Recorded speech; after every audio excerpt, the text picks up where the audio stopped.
मेरे प्यारे बच्चों, आज आपको मैं एक छोटा सा क्वेश्चन, वैसे तो ये क्वेश्चन छोटा है ज़रूर, लेकिन वो बच्चे जो ज़्यादा अपनी पढ़ाई पे ध्यान नहीं दे पाते हैं उन बच्चों के लिए यह छोटा सा क्वेश्चन भी बहुत ज़्यादा बड़ा, बहुत ज़्यादा भारी, बहुत टफ हो जाता है। लेकिन आज मैं आपको सिखाने वाला हूँ इस क्वेश्चन को सॉल्व करने के लिए बहुत ही आसान और सुरक्षित तरीका। क्वेश्चन पहले समझते हैं। क्वेश्चन कह रहा है complete the magic square by supplying the missing numbers. यानी यह जो मैजिक स्क्वायर यहाँ पे लिखा पड़ा है, इस मैजिक स्क्वायर को कंप्लीट करना है, लेकिन बाय मिसिंग नंबर्स, यानी कुछ नंबर्स जो बीच बीच में मिसिंग हैं, इन नंबरों को सप्लाई यानी प्रोवाइड कराते हुए, यानी इनको देते हुए, इनको लाते हुए, ढूंढते हुए, फाइंड आउट करते हुए। लेकिन केवल इस बॉक्स में कुछ गिने हुए नंबर्स दिए गए हैं और इन्हीं के आधार पर आपसे एक्सपेक्ट किया जा रहा है कि बाकी मिसिंग नंबर्स को भी आप ढूंढें और इस मैजिक स्क्वायर को फुलफिल करें। तो छोटे बच्चे खासकर, मैं जानता हूँ हमारे स्टूडेंट 6, 7, 8 के स्टूडेंट्स हैं और वो बहुत ज़्यादा अब छोटे नहीं रहे, लेकिन फिर भी हैं तो आखिर स्टूडेंट्स हैं, और एक स्टूडेंट्स अपने टीचरों के जैसे मैच्योर्ड तो नहीं हो सकते, तो थोड़ी सी उन्हें कन्फ्यूज़न, थोड़े से प्रॉब्लम हो सकते हैं। लेकिन ध्यान से अगर यह वीडियो आप देख रहे हो, मैं गारंटी देता हूँ ये आपके लिए बहुत ही इजी, बहुत आसान, बहुत ही सरल होने वाला है।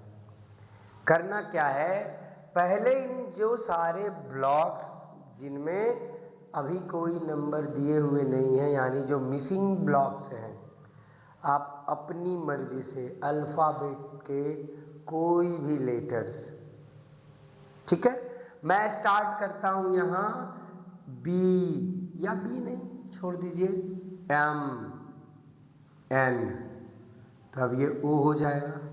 हालांकि ओ लिखने से आप कंफ्यूज हो रहे होंगे, इसको 0 मान लेंगे। चलिए इसे ए मानता हूँ, इसे बी मानता हूँ, ये सी हो गया, ये डी हो गया, ये ई हो गया, ये एफ हो गया और ये जी हो गया। फुलफिल कर दिया? कर दिया ना? नहीं, मजाक कर रहा हूँ मैं, आई एम जोकिंग। यहाँ क्या करना है, ध्यान से देखिए।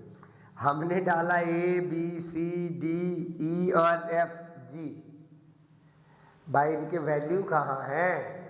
नंबर हमें वैल्यूज वाले चाहिए, मिसिंग नंबर्स जो इस पैटर्न के अकॉर्डिंग फिट बैठे और हमें उसके एग्जैक्ट फिगर मालूम हो, ABCD नहीं, ठीक है।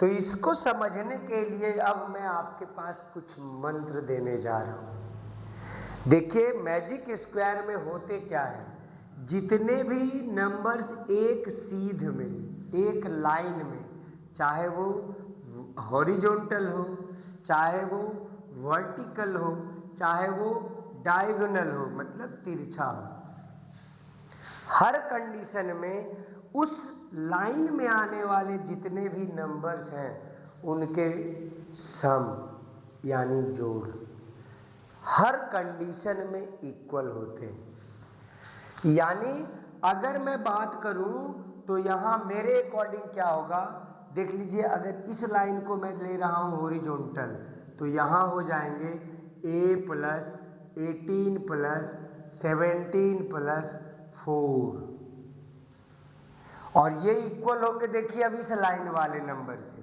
तो इस लाइन में जोड़ते हैं सबको, b + c + 14 + 11, 4 नंबर इसमें भी आ गए, 4 नंबर यहाँ भी आ गए, because it is a square of 4/4, 4 4 के ही है तो 4 नंबर आएंगे ही। अब ये वाली जो हॉरिजॉन्टल कॉलम है इसमें कौन कौन है, इसमें है देखिए D +9 +10 +E। फिर नीचे वाले जो कॉलम है इसमें है 19 +F +G +16, दिख रहे होंगे अब तक। लेकिन हमें जो भी लाइन मिला कहीं ना कहीं 1 या 2 नंबर मिसिंग नंबर ही है, हमें कंसेप्ट क्लियर अभी हो नहीं रहा है, नहीं ना। एक काम कीजिए, डायगोनली देख लीजिए इधर और डायगोनली इधर। इधर वाले डायगोनल में आते हैं A +C +10 +16, फिर से दिख रहा है कि ये विथ मिसिंग नंबर ही है, फिर कंसेप्ट क्लियर नहीं हुआ। चलिए अब जरा इधर देखते हैं, इधर कौन कौन नंबर है, तो इधर आ रहे हैं 19 +9 +14 +4, दिख रहा होगा। ये 4 है, ये 14 है, ये 9 है और ये 19 है। इस कॉलम में हमें जो 4 नंबर मिले उन चारों के फिगर आउट पहले से ही दिए हुए, यानी उनके वैल्यू कंसेप्ट क्लियर कर रहा है कि भाई आखिर में बाकी सभी लाइनों में क्या आने वाला है। अच्छा, मैं इन नंबरों को अगर इधर से उल्टा जोड़ूं तो आपको मालूम है नंबर्स कुछ रूल फॉलो करते हैं, यानी नंबरों के बीच में ऑर्डर की मारामारी नहीं होती, कौन पहले जाएगा कौन पीछे जाएगा। अगर मैं इधर 4 + 17 + 18 + A लिखूं तो भी रिजल्ट वही होगा, 11 + 14 + C + B लिखूं तो भी रिजल्ट वही होगा, E + 10 + 9 + D लिखूं तो भी रिजल्ट वही होगा, और 16 + G + A + 19 लिखूं तो भी रिजल्ट वही होगा। तो इनके ऑर्डर पे नहीं जाना है, बस कंसेप्ट क्लियर करने के लिए हमें चाहिए कोई ना कोई एक लाइन या कॉलम जो पहले से ऑलरेडी कंप्लीट हो। उसमें हमें मदद कर दिया, देखिए ये वाला डायगोनल, यहाँ चारों के चारों नंबर पहले से ही दिए हुए हैं। तो एक काम कीजिए ना, इन सबों को जोड़ लीजिए और जोड़कर आप कंफर्म हो लीजिए कि भाई आखिर बाकी अदर्स लाइन वाले भी नंबरों के जोड़ कितने होने चाहिए। तो जब इनको जोड़ते हैं तो इनके रिजल्ट देखिए, 9 + 9 18 + 4 22 + 4 26 का 6 कैरी 2 2 + 1 3 + 1 4, यानी किसी भी एंगल से अगर अब आप जोड़िएगा तो जैसे इस कॉलम के ये जो डायगोनल है इस कॉलम के सारे नंबरों के जोड़ 46 होते हैं, यानी अब इसके भी रिजल्ट 46 होंगे, इसके भी रिजल्ट 46 होंगे, इसके भी रिजल्ट 46 होंगे और इसके भी रिजल्ट 46 होंगे। तो देखा आपने, आपको एक डिफिनिट फिगर तो मिल गया कि भाई इन 4 नंबरों के जोड़ 46 आने चाहिए। तो फिर बारी बारी से अब आप चाहे तो A B C D E F और G के वैल्यूज इन्हीं 46 के माध्यम से इसी कॉलम में से आप ढूंढ ढूंढ कर निकाल सकते हैं। जैसे अगर हमें A का वैल्यू मालूम करना है तो पहले इस कॉलम के नंबर्स को लेने पड़ेंगे। तो आइए अब सॉल्व करते हैं। इधर लिखा हुआ A + 18 + 14 + 18 + 17 + 4 = 46।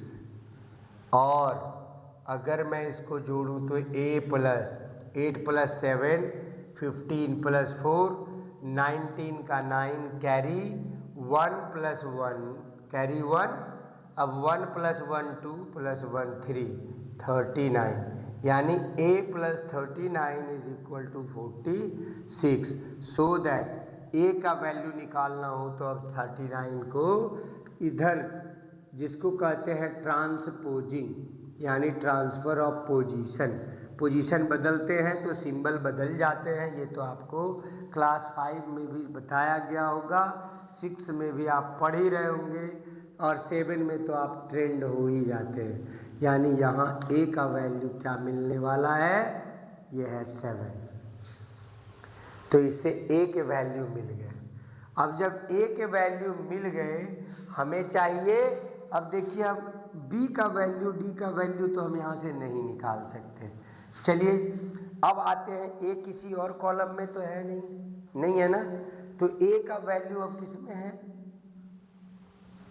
मैं अगर देखूं तो हमारा ये वाला जो डायगोनल है, देख लीजिए ये वाला। अब यहाँ देखें दूसरा वाला डायगोनल जो है, सेकेंड डायगोनल वाला नंबर अगर ले तो आपको यहाँ से देखिए ए का वैल्यू पुट करेंगे तो फिर एक सी नंबर बाकी है, यानी यहाँ आपको 3 नंबरों के वैल्यू ऑलरेडी अब मिल गए हैं, तो चौथा निकालना आपके लिए अब इजी हो जाएगा ना। यानी a + c + 10 + 16 is also equal to 46। यहाँ से हम इसे सॉल्व करते हैं, देखिए क्या होगा। अब put the value of a, put the value of a, तो a का वैल्यू अभी आपको मिला 7, यानी a का वैल्यू 7 + c + 10 + 16 is equal to 46 sorry. और में 7, 10 और 16 को जोड़ दीजिए, c बच गया, यानी c प्लस लिखते हैं 6 + 7 13 का 3 कैरी 1, फिर से ठीक है, 1 + 1 2 + 1 3, यानी अगर इतना जोड़ें तो 33 आता है। अब यहाँ से हमें c के वैल्यू निकालने हैं, इसका वैल्यू पहले लिखते हैं, c + 33 is equal to 46, then c is equal to, फिर से अब इसको उधर ट्रांसफ़र करते हैं, क्योंकि लाइक टर्म्स को एक तरफ रखने से बाकी काम हमारे आसान हो जाते हैं। ये c नहीं मालूम है, 33 का वैल्यू मालूम है, तो इसको इधर कर देते हैं, यानी 46। अब मालूम है ट्रांसफ़र ऑफ पोजीशन, यानी ट्रांसफ़र ऑफ सिंबल भी हो जाता है, तो प्लस वाला माइनस हो गया, यानी c के वैल्यू आपको क्या मिलने वाले हैं, that's why c is equal to 6 - 3 3 4 - 3 1, यानी c के वैल्यू हो गए 13, यानी a का वैल्यू 7 यहाँ लिख दीजिए, c का वैल्यू 13 यहाँ लिख दीजिए। मतलब अब देखिए ये कॉलम पूरे हो गए, ये कॉलम पूरे हो गए। अब c का वैल्यू यहाँ मालूम है, 14 मालूम है, 11 मालूम है, तो यहाँ से अब हम b के वैल्यू निकाल सकते हैं। यानी अब हमें ये वाला इक्वेशन, देखिए ये क्लियर हो गया, ये क्लियर हो गया। अब हमें ये वाला देखना है, ये वाला देखना है, यानी क्या करना होगा, यहाँ के लिए देखिए मैं इसको ऊपर सॉल्व करता हूँ, b + c + 14 + 11 is also equal to 46। आपको अभी बताया कि हर तरफ से इसके वैल्यूज इक्वल होने वाले हैं, तो निश्चित है कि ये भी देखिए सामने 46 होने वाला है। अब यहाँ से c के वैल्यू आपको पुट करने पड़ेंगे, put the value of c, put the value of c के वैल्यू इसमें डाल दीजिए, ठीक है। तो c के वैल्यू डालते हैं तो b को पहले लिखते हैं, c होता है 13 + 14 + 11 इज इक्वल टू 46, और अदर b वैसे ही छोड़ते हैं, +3 + 4 + 1, यानी 7 + 1 8, 1 + 1 2 + 1 3, 38 is equal to 46। Now b is equal to, क्या करेंगे, 38 को फिर उधर ट्रांसफर कर देंगे, और जब उधर ट्रांसफ़र होता है तो सिंबल और पोजीशन दोनों बदल रहा है, यानी प्लस वाले माइनस हो जाएंगे। यानी 46 में अगर 38 माइनस करते हैं then b is equal to 8। यानी अब आपको देखिए a के वैल्यू मालूम है, c के वैल्यू मालूम है, b के वैल्यू मालूम हो गए, पक्का ना। अब आते हैं हम इस इक्वेशन पे। देखिए यहाँ हमारे 3 नंबर के वैल्यू मालूम हो गए और ये इक्वेशन क्या बनेगा, ये बनेगा a plus b plus d plus 19 that is equal to 46। हालांकि d के वैल्यू मालूम करने होते तो हम इससे भी निकाल सकते थे, लेकिन यहाँ d और e दोनों अननोन है, तो हमें ढूंढने होंगे कि 2 नंबर जहाँ मतलब कम से कम 3, कम से कम नहीं यानी 4 में से 3 नंबर के वैल्यूज अगर मालूम है तो हम चौथा नंबर 4th नंबर का रिजल्ट भी फाइंड आउट कर लेंगे। तो यहाँ हमें अब ये वाला वर्टिकल लाइन मदद करने वाला है, और इस वर्टिकल लाइन में क्या है, a plus b plus d plus 19, जिसमें आपको a के वैल्यू मालूम, b के वैल्यू मालूम 19, तो 19 ऑलरेडी है ही, यानी यहाँ से आपको d के वैल्यू मिलेंगे। आइए सॉल्व करते हैं। a plus b plus d plus 19 is equal to 46, और यहीं से शुरू हो जाते हैं। a का वैल्यू मालूम है, यहाँ आपको पुट करने पड़ेंगे, put the value of a and b, a और b दोनों के वैल्यू आपको वहाँ पुट करने पड़ेंगे। तो देखिए a के वैल्यू यहाँ से 7 है, b के वैल्यू यहाँ से 8 है, इसका मतलब 7 plus 8 plus d is equal to 19 is equal to 46, यानी d प्लस 7 प्लस 8 15 और 19, यानी 7 प्लस 8 15 प्लस 9 24 का 4 कैरी 2 प्लस 1 3 यानी 34 is equal to 46। So d is equal to 46 और फिर 34 का ट्रांसफ़र कर देंगे इधर, तो हो जाएगा 46 minus 34 that is equal to 6 minus 4 2 और 4 माइनस 3 1, यानी यहाँ से आपको d का भी वैल्यू मिल गया। तो d के वैल्यू हो गए 12। अब आपके लिए केवल अननोन रह गए e, f और g। आते हैं हम इस कॉलम में।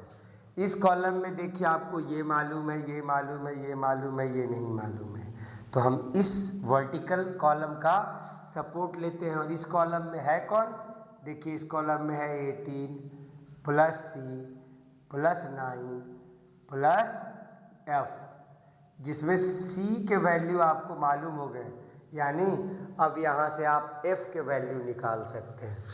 तो आते हैं f के वैल्यू निकालने के लिए इस इक्वेशन का सपोर्ट लेते हैं, ठीक है, that is 18 plus c plus 9 plus f that is equal to 46, और 18 प्लस 9 और c के वैल्यू मालूम है, तो पहले यहाँ क्या करना होगा, put the value of c,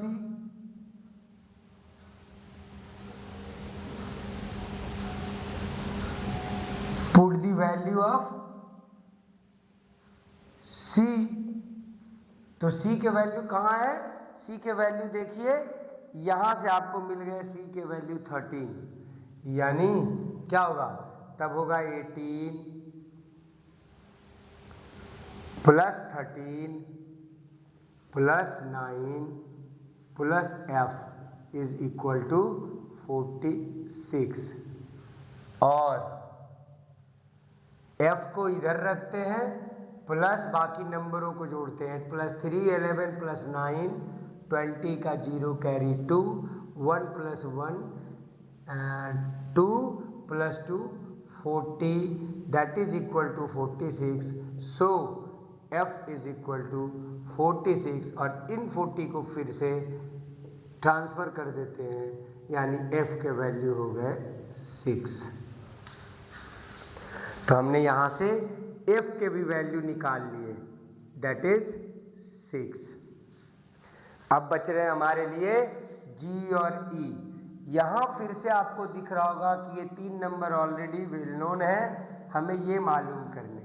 तो यहाँ इक्वेशन बनेगा 17 + 14 + 10 + g that is also equal to 46। मैं यहीं से इसको सॉल्व करता हूँ। अगर इन तीनों नंबरों को जोड़ देते हैं तो 7 + 4 11 + 0 11 का 11 ही रह जाएगा, यानी तब ये होंगे g + 11 का 1 carry 1 1 + 1 2 + 1 3 + 1 4 that is 41 is equal to 46। So that g is equal to 46 - 41 that is equal to 5। तो यहाँ से g का वैल्यू मिल गया 5। अब बचा हमारे लिए कौन, ये वाला कॉलम। चलिए इसको भी यहीं से सॉल्व कर देते हैं, दैट इज इक्वल टू 46। अब आपको इसमें वैल्यू पुट करने पड़ेंगे, किसके किसके, यहाँ आपको d के वैल्यू पुट करने पड़ेंगे, e का निकालना ही है। तो d के वैल्यू पुट करेंगे, put the value of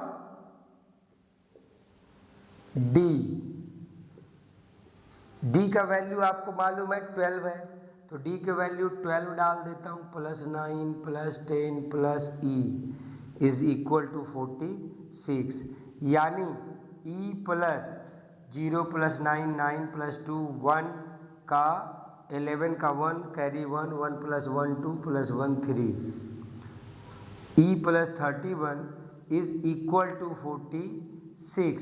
so that e is equal to 46 और 31 इधर ट्रांसफ़र कर देंगे तो माइनस हो जाएगा, यानी 46 - 31 दैट इज इक्वल टू 15। तो e के वैल्यू हो गए 15।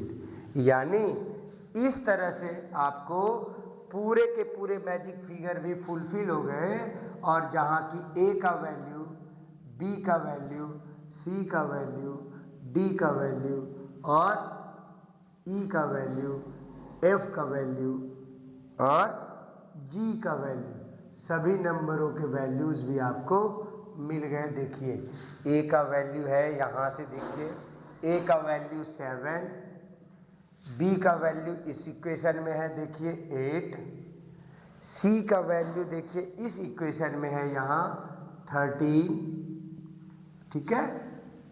d का वैल्यू देखिए नीचे है 12, e का वैल्यू हमने निकाला, e का वैल्यू यहाँ कहाँ गया, a का वैल्यू, e का वैल्यू, e का वैल्यू देखिए हमने यहाँ निकाला, दैट इज 15। f का वैल्यू, f है यहाँ देखिए 6, और फाइनली g का वैल्यू सबसे नीचे ये रहा, दैट इज 5। तो इस तरह से हमने इस मैजिक फिगर को कंप्लीट कर दिया।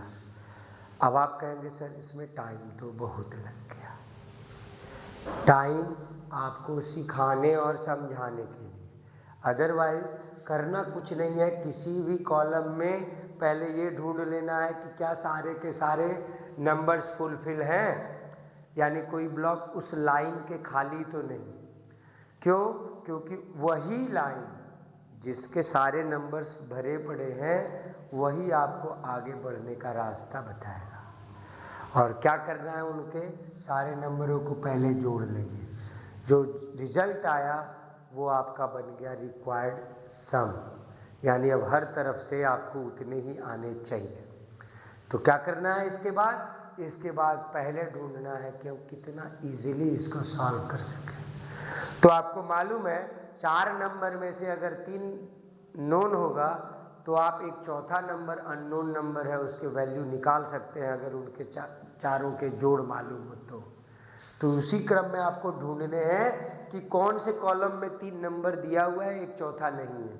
तो उसमें देखिए आपको ये लाइन पहले सबसे ज़्यादा सपोर्ट करने वाला था और ये वाली लाइन भी आपको ज़्यादा सपोर्ट करने वाली थी। इस लाइन में this one is vertical line और this one is horizontal line. तो ये हॉरिजॉन्टल लाइन जो है इसमें 3 नंबर दिए हुए हैं, चौथा आप निकाल सकते हैं इनको जोड़ करके। इसको जोड़ा, चौथा निकल गया 7। इस नंबर में, इस कॉलम में देखिए 3 नंबर 17, 14, 10 दिया हुआ है, चौथा निकालेंगे, निकाले रिजल्ट 5।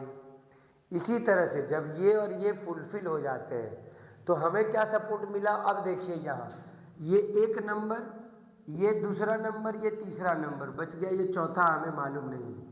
जब ये मालूम हो गया, ये मालूम हो गया, ये मालूम हो गया, फिर हम इसको निकाल सकते हैं। जब ये मालूम हो गया, ये ऑलरेडी दिया है, ये ऑलरेडी दिया है, तो फिर इसका सपोर्ट लेकर अब आप इसको निकाल सकते हैं। अब जब इसको निकाल लिया, ये पहले से मालूम कर लिया, तो ये भी मालूम, ये भी मालूम और ये ऑलरेडी लिखा हुआ है, इसका मतलब अब आप इसको निकाल सकते हैं। और जब इसको निकाल लिया, इसको निकाल, ये ऑलरेडी दिया है, ये ऑलरेडी दिया हुआ है, तो फिर इन तीनों के सपोर्ट से अब आप इसको निकाल सकते हैं। बचा कौन? एकमात्र बेचारा अब ये बचा। तो इसमें भी दिख रहा होगा कि ये ऑलरेडी पहले से दिया है, इसके वैल्यू आपने फाइंड आउट कर लिए, इसके वैल्यू भी ऑलरेडी गिवन है, तो फिर बचा कौन? ये लास्ट वाला F। और इस तरह से बारी बारी से, मतलब केवल और केवल यहाँ आपको पेशेंस रखने की आवश्यकता है, उबने का ज़रूरत नहीं है। थोड़े थोड़े धैर्य रखने के कारण आपका ये क्वेश्चन बहुत ही इजी हो जाएगा, बहुत ही आसान हो जाएगा। इसको अगर जानना है तो आप इसके शॉर्ट वीडियो में भी, मैंने एक शॉर्ट वीडियो भी सेम क्वेश्चन का डाला है चैनल पे, आप उसे एक बार ज़रूर देखेंगे। आपको वहाँ से अगर आसानी से समझ में आ जाए तो अच्छी बात, नहीं तो फिर डिटेल तो यहाँ अवेलेबल है। इसी के साथ बने रहिए मेरे चैनल मैथवर्स बाय अविनाश के साथ। मैं ज़्यादा आपका वक्त नहीं लेते हुए फिर से आपसे एक अपील करना चाहूँगा, अगर हमारे वीडियोज़ आपको अच्छे लग रहे हों तो कृपया लाइक, शेयर और कमेंट करना नहीं भूलेंगे। इसके साथ ही बने रहिए चैनल हमारे मैथवर्स बाय अविनाश के साथ। धन्यवाद।